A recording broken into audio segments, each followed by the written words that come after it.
Congressman, what are your thoughts on the demands coming from your committee and the White House reaction? Well, I think that's inappropriate to demand the tax returns. You know, the Section 6103 was intended to help gather information to administer the tax code, make sure it was officially used and it was working correctly.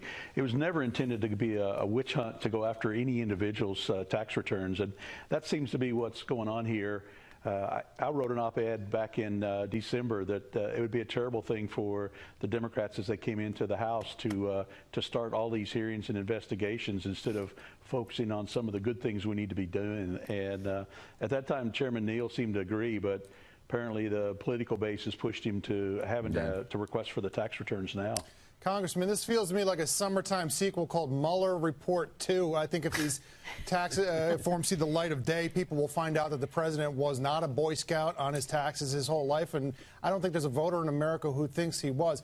What I'm wondering from you is, if we went back in time and we were still in the Obama administration, would you still feel as strongly about this defense if it were President Obama that wasn't giving his tax forms? Well, the Section 6103 very clearly was intended to be used for administering the tax code.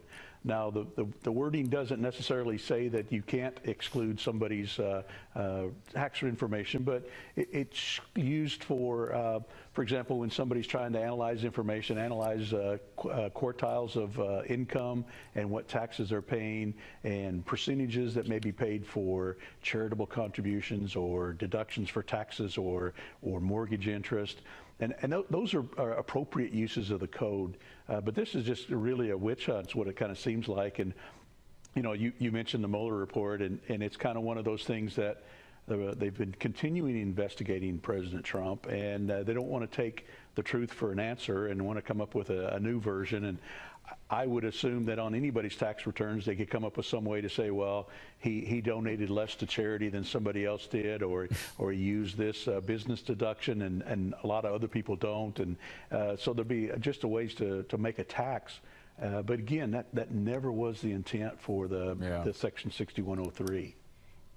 Congressman, it's Carol Roth, and I spend far too much time on Twitter. But one thing I have learned from the people of Twitter is that they don't really care so much about Trump's tax returns because he was a businessman and they don't really care about that. What they do care about are people, congressmen, congresswomen like Maxine Waters and Nancy Pelosi, who have been public servants who have seemed to have made a lot of money over their time as public servants. So is there any chance that some of these Congress people might show some leadership and open up their taxes first, because that's what the people of Twitter want? Well, that's an interesting question. You think about it, Speaker Pelosi, she's third in line to the presidency, so should her tax returns be exposed too under this same assumption that's being approached? And at the end of the day, I would rather, let's make sure that we use laws the way they're intended. And for this particular purpose, it was intended to make sure that our tax code was fair to everybody, and it worked. And, you know, demanding that the president give up his tax return, granted, it's been done for the last, 40 years by presidents volunteering their tax returns, but it was never done before that, and it wasn't an expectation. And obviously, the Constitution was very clear in terms of what the requirements are to run for president, and releasing your tax returns was not one of those. Congressman, I understand what the law was intended, and I agree with you, sir, that this is a witch hunt by the Democrats trying to find some type of dirt of where income came from, how much charitable giving was done by the president. But I also think it's a very good idea for the president to release tax returns. I understand what the law is intended, but this is the most powerful job, or at least one of the most powerful jobs in the entire world. And one of the reasons they release these tax returns is so that people understand where their income comes from, so there's no compromising of any ethics that might go forward as far as being a president. What do you think going forward? Is this a good precedent being set? And would you personally, forget what the law says, would you personally like to see the president and future presidents release tax returns? You know, I'm really not interested in seeing the tax returns of this president or any past president or future president.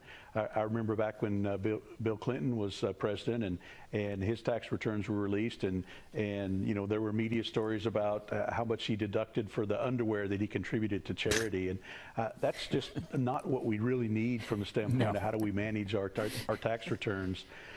I know from my standpoint, And from other elected officials' standpoint, we have a process to do financial disclosures and include in those forms what information we have, how much we earn from outside sources, and what assets we own. And that's open and transparency. And I'm very supportive of transparency. Yeah. I think we need to do that. We should mention, by the way, that the president, the IRS is required by law to monitor the president's tax returns on an annual basis. They don't go back, but while he's president, they do monitor his returns. We have some new breaking news, Congressman. I just wanted to ask you about it. Nancy Pelosi was at this Time Inc. gathering of the 100 most important people of all time, or whatever, however they want to describe it.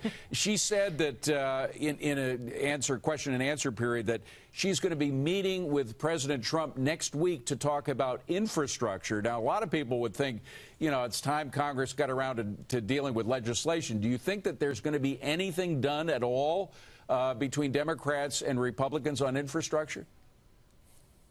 Well, you're right. There's so many important things we need to do, and infrastructure is one of those things. I mean, we've talked about it for years. It was a big item during the campaign, and it seemed to be something that both Republicans and Democrats focused on, and could be something that we could address.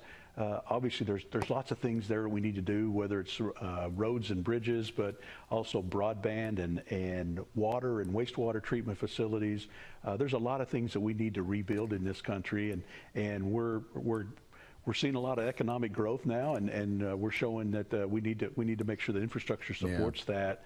But we need to just not get caught up in all these hearings and investigations and focus on the real work.